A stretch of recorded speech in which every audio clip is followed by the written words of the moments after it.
I'm doing well. How are you, Ryan? I'm good. I wanted to thank you so much for taking some time to hop on the phone with me. Is now still a good time? Oh yeah, it's a great time. Awesome. So, first go back there and hmm wanted to talk to you a little bit about how did you first start performing? We all know you as a performer, a dancer, an actor, a singer. How did you first start performing and get into that? And when did you know that you wanted that to be your career? Yeah. So I mean, I I loved the arts from as long as I can remember. Like I was one of those kids that you hear about that's like basically singing gibberish and dancing before I could really walk or talk. And I was always a very musical child. And I grew up around like all of my older siblings. I have three older sisters. They all did shows. My parents ran their own theater company for a few years that was called Hosanna Players, and it was kind of like doing biblical stories and stuff. And they would go around and like put on shows at the different churches and stuff. So anyway, so I was around all of that kind of music and dance. And like when I was a toddler, I was like, I would have a babysitter or something taking care of me, like at rehearsal, and being surrounded by music. So as long as I can remember, always wanted to be on stage. And I would go see my oldest sister. She did a lot of shows, and I would go see her in shows until I was 8 years old. And then I was finally old enough to like perform myself because I used to live in Annapolis, Maryland. That's where I was born, and I lived there till I was 9, and then we moved to North Carolina. So I only got to do one show there, but that was like finally I was old enough, and I did Charlotte's Web. And then we moved to North Carolina, and there's a ton of there's no professional theaters here, but there's a ton of specifically in my town, a ton of community theaters. And so I grew up doing shows basically year round at school, at the children's theaters, the community theaters, and I was probably doing like 5 to 6 shows a year, and that just was normal Wow. for me, and that was my entire 24/7. Like, and I a lot of times wouldn't go to camps in the summer because I would stay in town and do shows, and like that was my, I'd go to work during the day and then go do it, rehearsals at night and stuff. So that was pretty much my whole upbringing, and I didn't really consider it as a profession. I guess I kind of just like I didn't really know. I didn't do a lot of quote unquote training when I was in high school. Never did any intensives or anything like that. I did like once a week dance class that was like theater dance, but I never trained in ballet, no competition dance, not really training seriously in voice, never been in an acting class. And so my senior year, I decided I wanted to pursue it in college, and I had met some people who were in school getting their degrees in musical theater, and I was like, wait, like you can do that? Like that's a thing?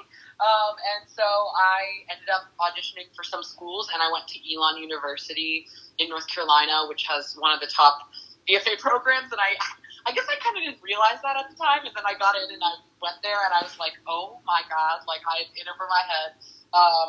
But that was where I got the majority of my training, and honestly, like, fixed me up. Like, I had a lot of raw potential, but did not know what I was doing by any means, and I was terrified of, like, everything. So they really helped hone and finesse all of that.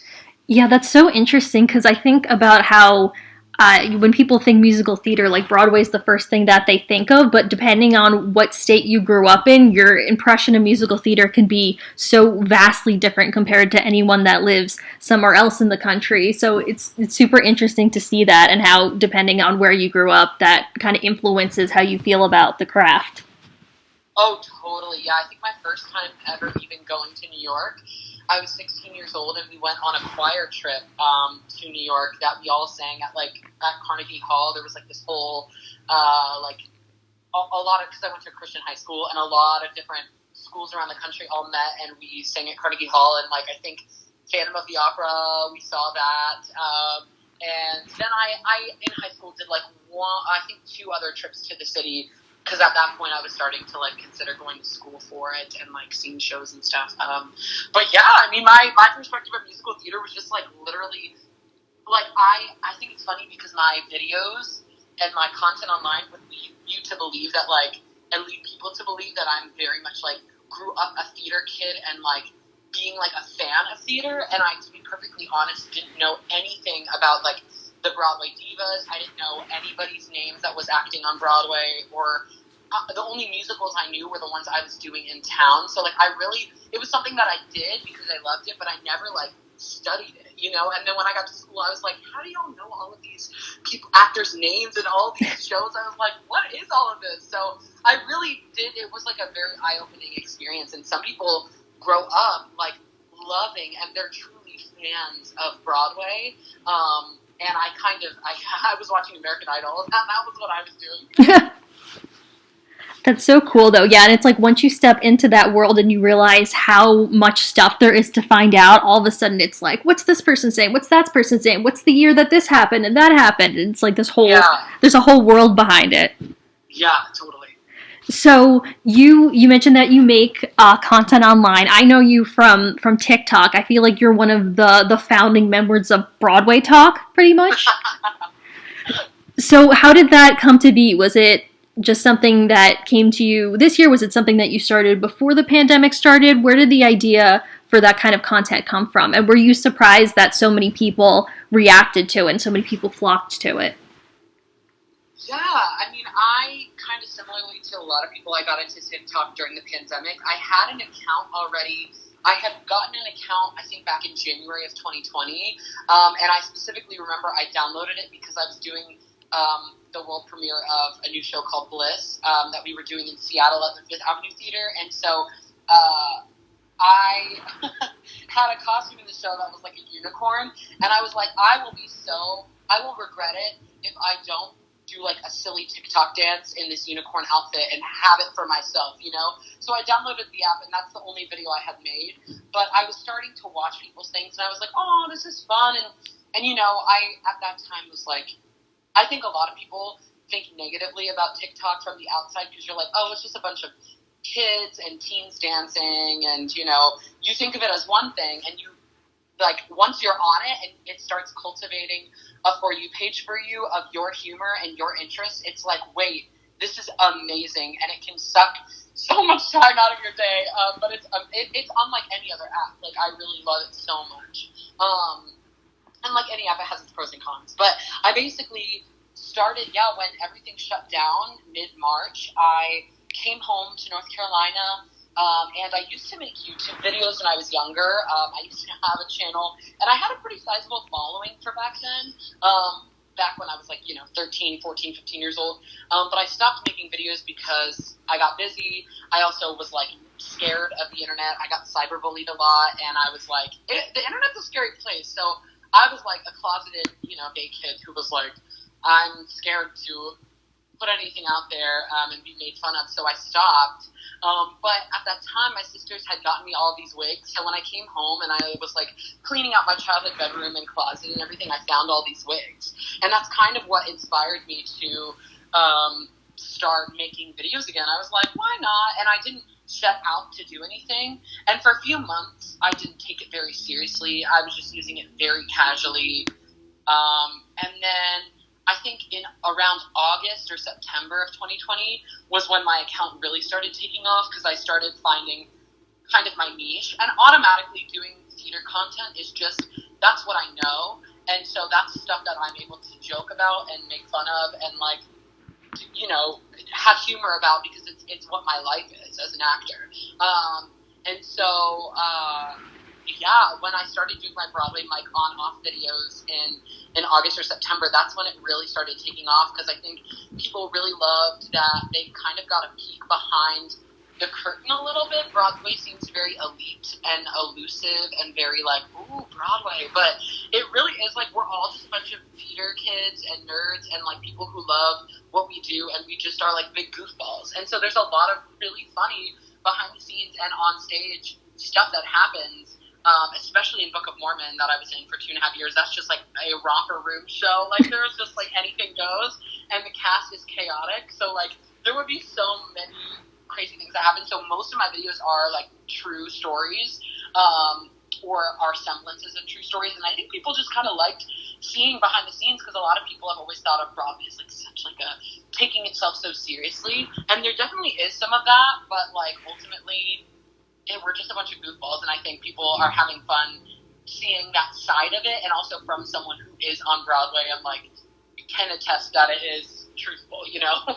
Yeah, that's definitely what I loved about, because you had some videos that were more like around theater kids, and then you had content that you said was based off of like your own experiences, and it was so interesting for me to see. Like, I remember there was this one video you made about like 30 minutes before curtain and 10 minutes before curtain and 5 minutes before curtain. I was like, wait, that's what they do, like 5 minutes before curtain or 10 minutes? It seemed like this completely foreign thing. I was almost like, am I allowed to know what happens behind the curtain here? Right, So it was so cool to see that. Well, and the amount of times you're doing a Broadway show and the stage manager is like, and folks, we are at places, we are holding the house, we are at places, like that happens at least once or twice a week when like they're holding for one or two people that like are just running behind.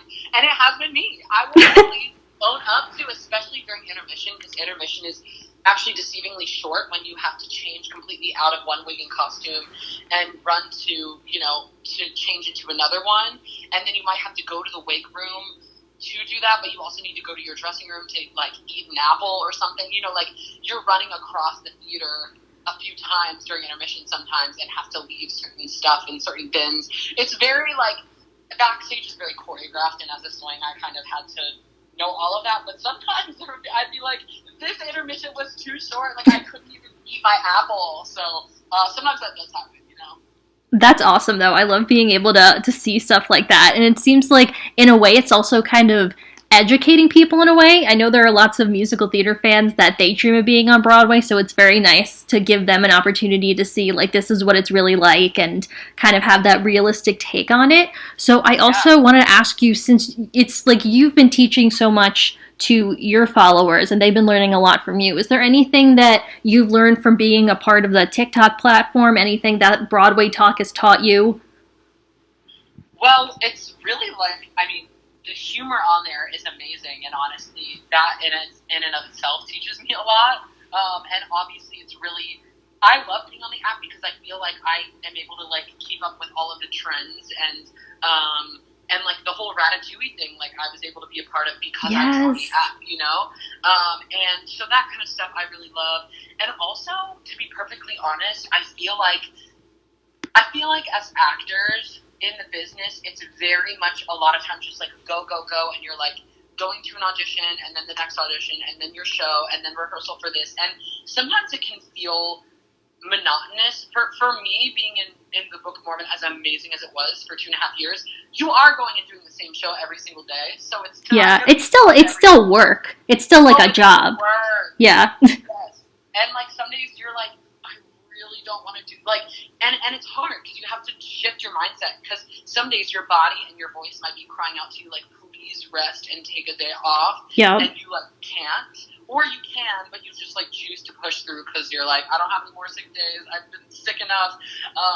But ultimately, this time away and using TikTok has made me literally fall back in love with theater, and it's brought out my inner theater kid and taught me a lot about like because people are posting about different musicals, I'm like, I'm gonna like listen to this cast recording, or like people are like, oh, you should do a video about this show, and I'm like, well, to be honest, I don't really know that show, so let me like look it up and like watch it, you know. And so there's a lot of instances like that I'm learning from other people, and it really is making me like fall in love with theater again in a completely different way, which is really wonderful.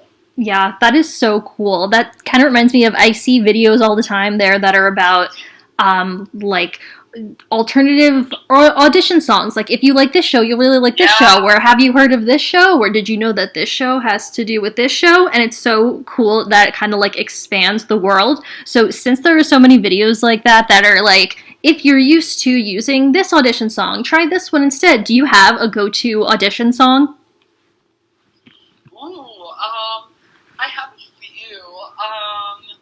It depends on the style, because and obviously go-to songs change all the time, but because of like the way that New York is right now, they're asking for most things that I go in for, at least for pop rock songs and not musical theater songs. So one of my go-tos is Heartbreaker by Pat Benatar. That's always a crowd fave. That's a great one. Yeah, You and I Both by Jason Mraz is a little bit more of like a contemporary one. And then what is my go-to musical theater one? For a while, it was like I was doing some really basic ones, which is fine. But ones like I'm Alive from Next to Normal and Corner of the Sky from Pippin. Mm. Those were go-to ones for a while, and then I was like, okay, let's find some new ones. Next to Normal is my favorite, though, so I don't blame you.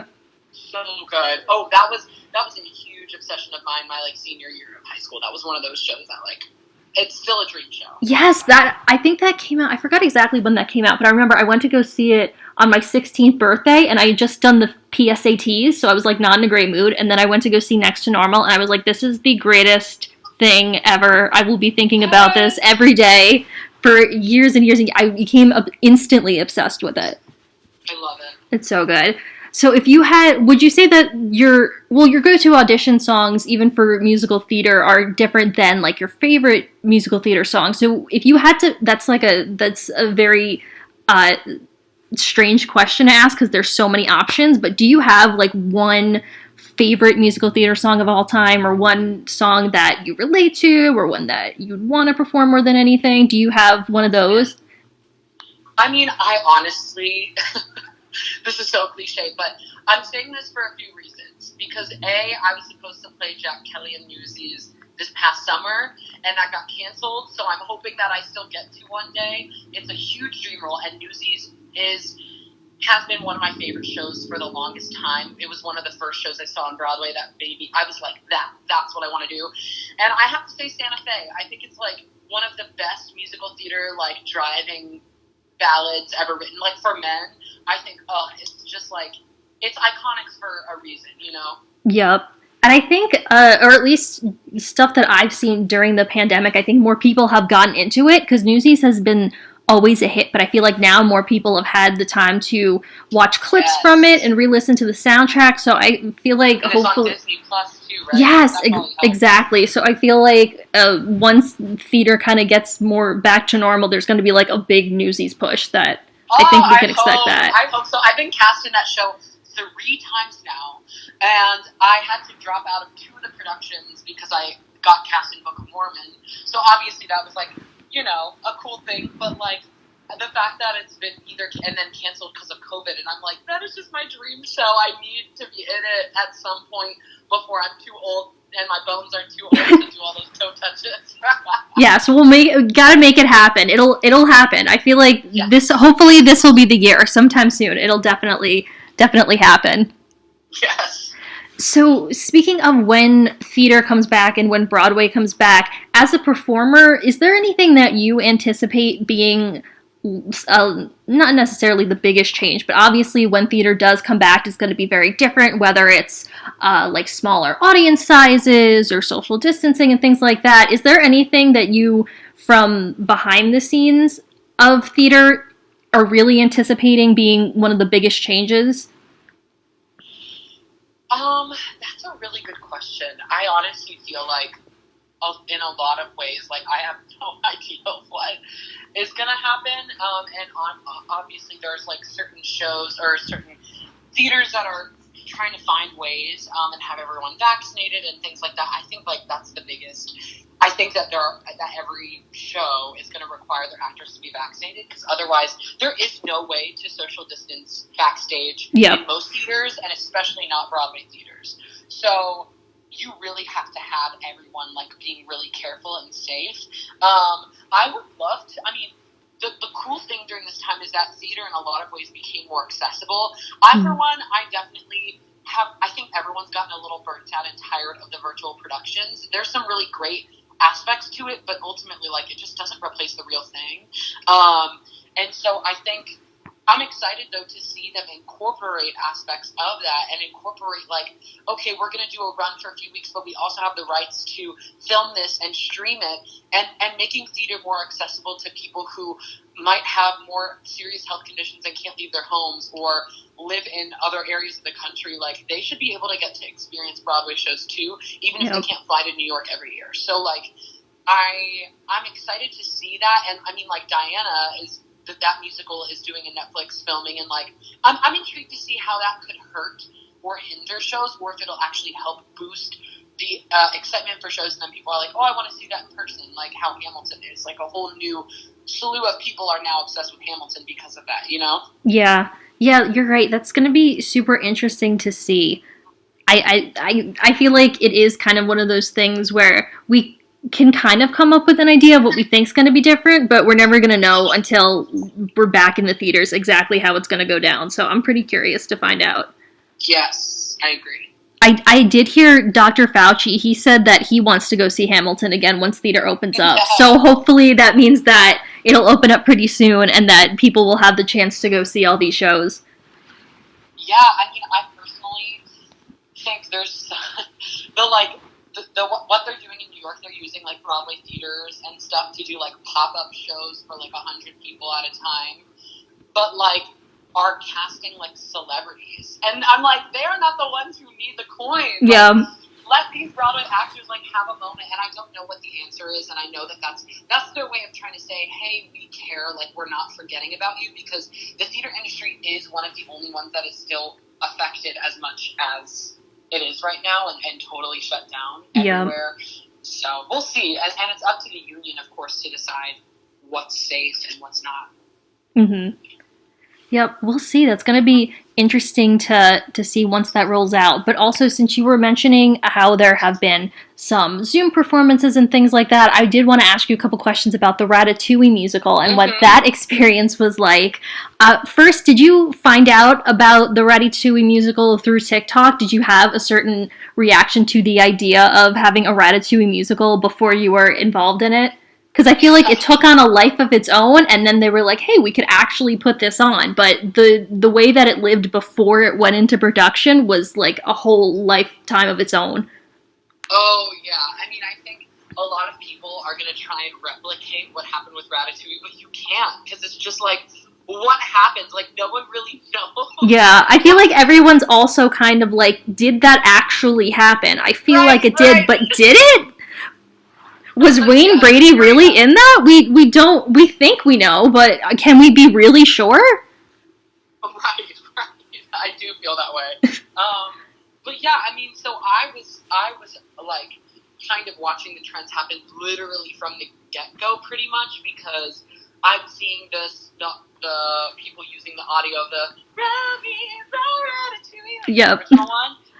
I saw people using that, and I was like, what is this? I'm weak. Like, TikTok, and that's the beauty of TikTok, too, is that Gen Z and a lot of the people on the app just have the weirdest humor, and I am obsessed with it. Like, I share a lot of that sense of humor, too, and I love just embracing the random. So anyway, then I saw Dan Mertzluff, who ended up arranging a lot of the musical, and he made the whole chorale arrangement that really blew up, the, like, you know, the whole Remy the Ratatouille song with the whole chorus. Yeah. And as soon as I heard it, I was like, I have to use this audio. And I had already made a few videos, like, rehearsing TikTok the musical on Broadway and, like, imagining what it would be like to rehearse the TikTok musical on Broadway. And one of them was the Me Pan song, the Me Pan, yeah. And I feel like Remy the Ratatouille song is like that. It's another one of those, like, random sounds that people are like, what the heck is this? Let me use this audio. Yeah. And so I made that video, and his sound actually hadn't blown up a ton at that point. Obviously, he was going to either way, but I think my video helped, and it, like, kind of catapulted, because mine got, like, 2.5 million views or something, and then a lot of people started using the sound, and then I started seeing people writing songs for it. I wasn't a part of any of that, but I was kind of just loving watching it happen. And I did end up making a video rehearsing Ratatouille, or a Broadway backstage video with a bunch of the songs that people had written, doing my, like, mic on-off POVs. And then when I saw it got announced, I know they had already reached out to, you know, a lot of the leads and stuff, but also the show got put up so quickly, and it was really like a whirlwind. So I saw that it was announced, and I had become friends on social media with Dan because of the whole trend. And so I literally just messaged him on Facebook, and I was like, hey, I saw that you're doing this. If you need any singers or whatever, I've been, you know, making videos about this on TikTok and stuff, and I would love to be a part of this show. And I even think I made a TikTok, like, when it was announced, and I was like, how do I become a part of this? Yeah. Like, so who do I have to contact? And so, yeah, I had reached out to him, and then at the same time, actually, the choreographer, Eleanor Scott, literally slid into my DMs on Instagram and said, hey, do you want to dance for a project that I'm doing? And she's also on TikTok, so she had been seeing my videos, she had seen my dancing, and I had also auditioned for her a few times in New York. She was the associate choreographer for, like, King Kong and Head Over Heels, Reefer Madness. She's done a lot of stuff, and so I've been in the audition room for her a lot and always been like, who is this woman? She is so incredible, and have always admired her work and thought she was just wonderful. So the fact that she reached out to me was really dope, and I was like, is this for Ratatouille? She was like, yes. So it got set up. We had one Zoom rehearsal per thing, so wow. I had like a 2-hour Zoom rehearsal with the music team and a 2-hour Zoom rehearsal with the dance department, and it was just me and one other dancer, and we learned everything in like 2 hours, and then they sent us rat ears and chef's hats, and then for the music, they were like, okay, here's all the sheet music, and obviously you can't really rehearse music over Zoom, so they were like, okay, JJ, you take tenor 1, you take tenor 2, da-da-da-da. And also, since there were only 6 of us, they were like, can you guys record 2 vocal parts in this place, 2 vocal parts in this place, make sure to cut off on 3 here, fix this lyric, it's actually changed to this. It was very much that, and I was like, so scared because we just had to, on our own, record with our mics, like wow. on GarageBand, and then send it out to the ether, and I was like, I hope that I did the right harmonies and cutoffs, because I was like plunking it out with my keyboard app on my phone. Like, it literally was, a test of time, and we had 2 days to submit everything, so I had to go to a studio, film all the dance stuff, and then also record all the music stuff and film myself lip syncing, and then they sent it off to the editors, and the editors had about a week. And then, like, oh man, we just had to trust that the editors would be able to work their magic and make us all sound and look good, because I was like, I don't know what I did. Yeah, that sounds like a super crazy project, especially since it's so fast and you're also only doing it once. Yes. Yeah, exactly. That's so cool, but it turned out to be a huge success and everyone loves it. I remember the week that it premiered, like every single news channel I turned on was talking about it. It was like the biggest, it was so cool. It was like the strangest fever dream, but it was so much fun to watch. It really was like a fever dream, and the fact that it was like, I mean, honestly, I just was laughing at the fact that I was like, this is what got me in the New York Times. Like, my picture was in the New York Times for that, and like Rolling Stone. I mean, every single publication. I was doing news interviews for like news channels in North Carolina and all these talk shows and stuff. I was like, this is so weird. Like, what happened? So I was just so happy to be a part of it, and honestly, it was so special to be a part of something during a time that, like, we've all been missing theater, and my family and I, we all watched it together, kind of had a little premiere for ourselves, and, I mean, we were crying. I was like, how is something so silly and ridiculous making us all so emotional? Yeah. But it really felt like they felt like they were coming to see an opening night of one of my shows, which is so sweet. And I was just really proud of how it all turned out, and, It really is. The reason that it was so special is because it was like an underdog story, and it was showing that, like, anybody, quote unquote, anyone can cook, and it's like anyone can write a musical. Like, yeah. Like, it's, and anything can be a musical. Yeah, yes. And the fact that there were like 17-year-olds and people in Australia and people all over the world like collaborating and writing this, and a lot of people who didn't even have like degrees in music, and it was able to be taken and turned into this professional like masterpiece is like so cool. Did you get to keep like the ears and the chef's hat and the stuff? Yeah. Where do you keep it? Do you have it somewhere? I have kind of like a lot of my videos.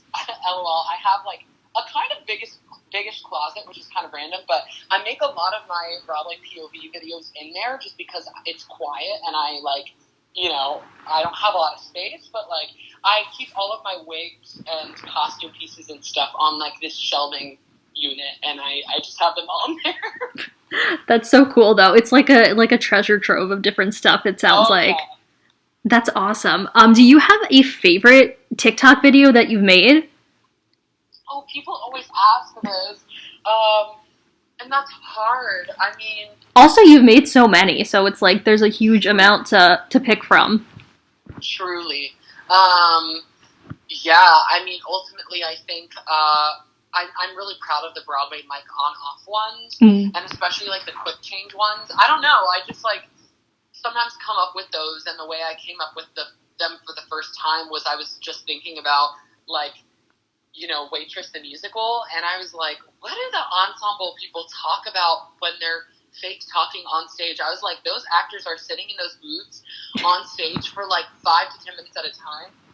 And I was like, you know what? It's probably like what we do in Book of Mormon, but they actually have the time to have like full conversations. Yeah. Because in Book of Mormon, we only have like split seconds where we can just like secretly like talk to one another. So I'm proud of that whole series. Ultimately, altogether, has been really fun, and that's kind of been like my quote unquote claim to fame. Like that's kind of been what I've been known for.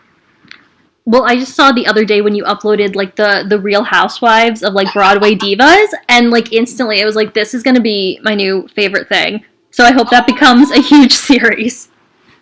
Oh, thank you. Yeah, I mean, yeah, that was literally like the most random thing. That is something like sometimes I will wake up at like 6 a.m. and like need to use the bathroom or something, and I will think of something like that, and I'm like, oh my god, and I write it in my notes app, and I have like 20 or 30 ideas in there, and sometimes I'm like, I think about it, and I'm like, I don't know if that's funny, and sometimes then you get the inspiration, and you're like, oh my gosh, I'm gonna make a video today. What can I pull from my ideas that I've been writing down? So yeah. That's awesome. Also, I wanted to ask you about with all of your, whether it's through your videos or through your musical theater experience, has there been a moment where you've been like, whether it's a dancer or performance or something, where you've been like, you've noticed that you got it and you had that feeling of like, okay, this is going to be like, this is going to be it. This is going to be the thing. This is going to be awesome. How would you describe that feeling as a performer or even as an influencer where you're like, this is going to be it?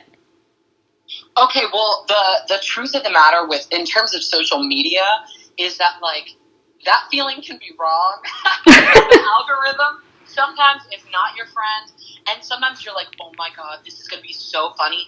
And honestly, and I'm speaking for myself, like sometimes I put a lot of work into something, and it honestly comes across as trying a little too hard.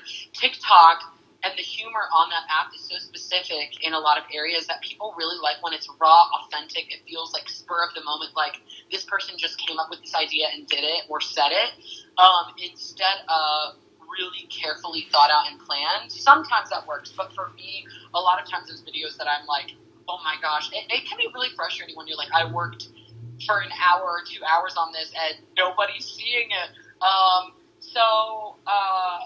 I want to say that, but in terms of like, sometimes you do make a video and you're like, this is hilarious. Like sometimes you feel that way, but ultimately a lot of times I feel really self-conscious about my stuff, and I'm like, I don't even know if this is funny, but I guess I'll just post it. And then some people think it's funny, and I'm sure some people don't, but like, whatever. That's kind of when the best stuff happens, when you're like, I don't know how this is going to do. That's usually when the world becomes obsessed with it when you least expect it for some reason. Yes, because it can be very clear when you're making a video as clickbait.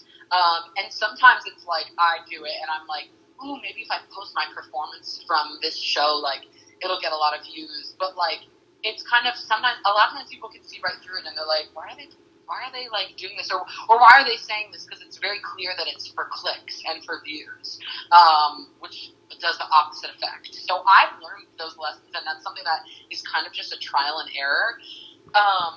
But as a performer, I mean, I specifically remember when my favorite musical of all time, Hairspray. Oh my gosh, that's my favorite musical too! We talked about really? my two favorite musicals. Hairspray and Next to Normal are my two favorite musicals of all time.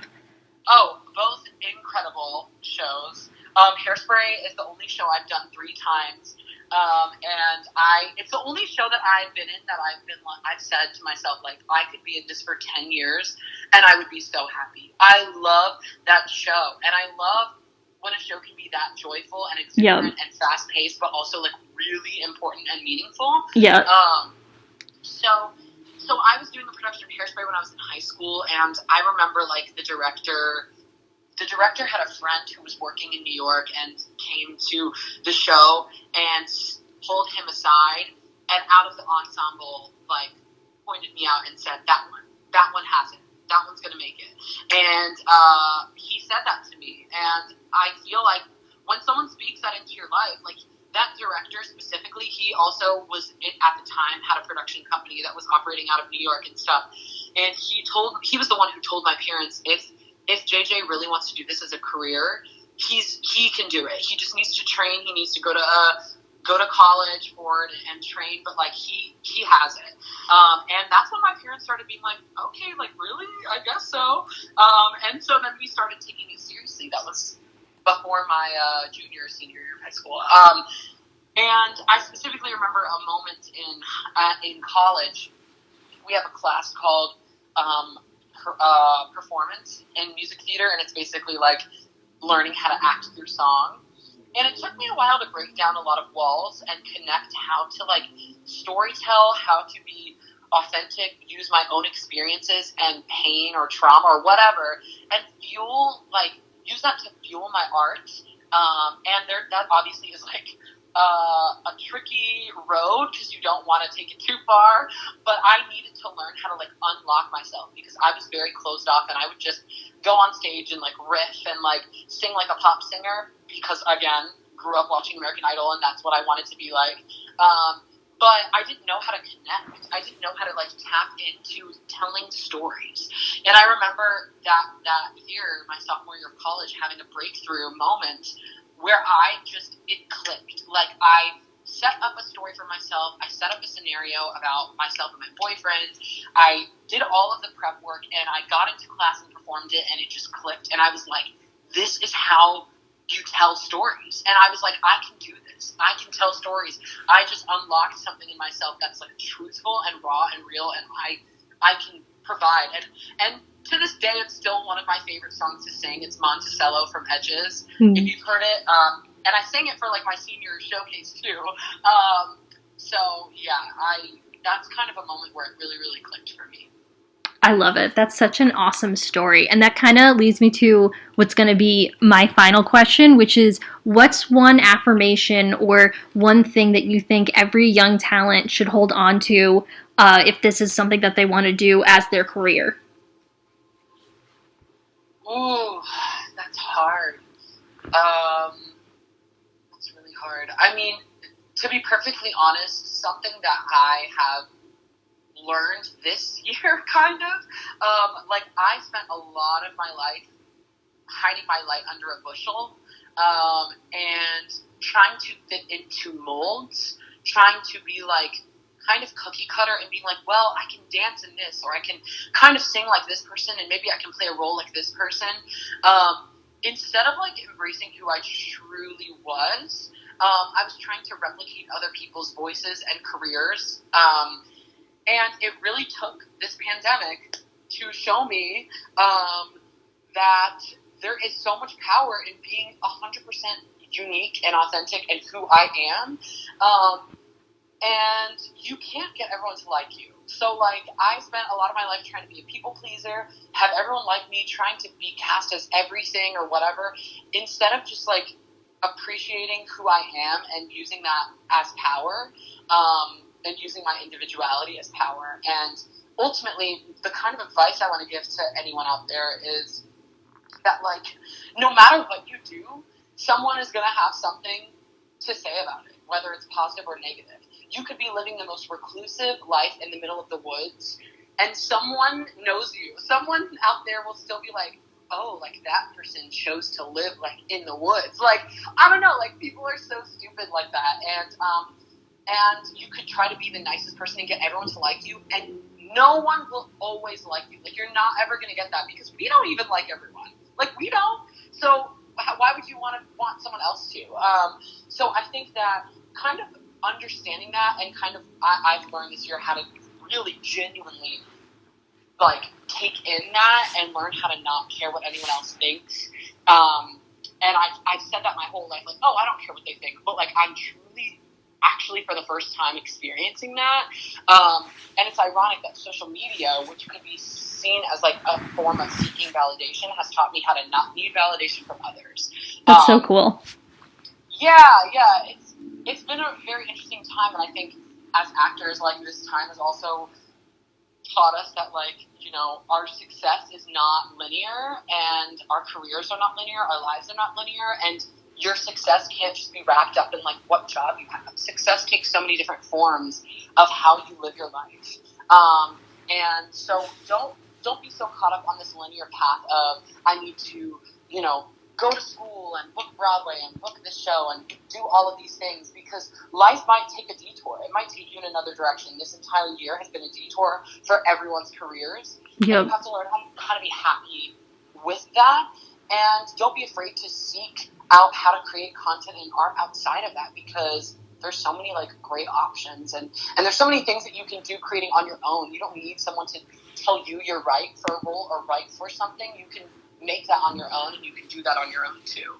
So it's kind of shown me how to, like, get out of the box and get out of this mindset that I've been in since, like, middle school, when I was getting hate comments and it would absolutely derail my confidence. And I'm like, my stuff is not going to be for everyone, and it's not going to be funny to everyone, and that is okay. Their opinion and perception of me can be separated from who I know I truly am. And if I'm able in my mind to be like, at the end of the day, who am I going to bed, laying in bed by myself, like, who am I, what's in my heart, what do I know to be true about my soul and my spirit and who I am? And if you know that and kind of can, like, take that in, then, like, no one can shake that. No matter what their perception of you or what you're doing is, they can't shake that. So I'm trying to, like, manifest that and, like, ingrain that into myself every day. And I know I kind of just rambled and said, like, 10 different things, but no, I love it. Use out of there, you can use. No, I love it. And I think it's so cool how, like you said, that social media, even though it's kind of, there's times where, you know, people can flock to break something down. It's also a place where the theater community has come together to connect and kind of boost everyone up. So it's so cool to see that. I totally agree. Yeah, there's, of course, pros and cons to social media, just like everything, but yeah, I'm so happy to see how positive it can be and how much really fun, creative stuff can come from it. Yeah, like Ratatouille would have never happened without all the positivity and the artistic people just, like, putting it out there and being like, let's see what the world thinks of this. Exactly. And it turned out to be, like, the biggest deal ever, so it's awesome. I totally agree. Well, that's all the questions that I have for you, but I have had the best time talking to you and hearing about your experience and learning some little behind the scenes things about performing in your career, and I just love it. I can't wait for you to post your next video, like, every day. I'm excited when there's a new one on my page. Oh my gosh, that means so much. Thank you for, I feel like I just rambled for, like, an hour, but no, I love it. Some of that is usable, you know? Absolutely. No, I love it, and you have such great insight that we're really happy to share with our readers. Thank you. How are you doing through all of this? I mean, I'm guessing, obviously, you said you haven't been able to work in the city, but you're still, like, able to obviously do the magazine and everything. Yeah, I've been lucky where I've been able to virtually work the whole year. I feel like mentally my brain has just kind of stopped functioning, but I feel like I'm at the point now where I feel like it's kind of starting to rev up again. I feel like you know, the fact that time doesn't exist anymore isn't really ruining everything anymore. So I feel like I'm just kind of getting over the hump that is what is happening. Yes, yep. I feel the same. Yep. And then we'll see. Like this is the time of, like there's a lot of hope, like, now starting to happen, and I think for me it's making me a little antsy and have spring fever, and I'm thankfully going back up to the city in about a month or so. But yeah, it's definitely there is a lot of hope, and I feel like things are looking up finally. Yeah, I'm excited to see. I feel like last year there was so much uncertainty, and now there is so much uncertainty, but I feel like I'm for the first time, I feel super confident that, especially Broadway, there will be some advancements in it this year. Like, something has to happen where I don't think it's going to be a full year with just, like, dark theaters the whole time. I feel like there's finally a chance where, like, there is something that could go back to us. Oh yeah, I totally agree. And that's kind of a great feeling, just to be like, yay, there's going to be something to look forward to, and it's closer, you know? Yes. Oh, I'm so excited. Yep.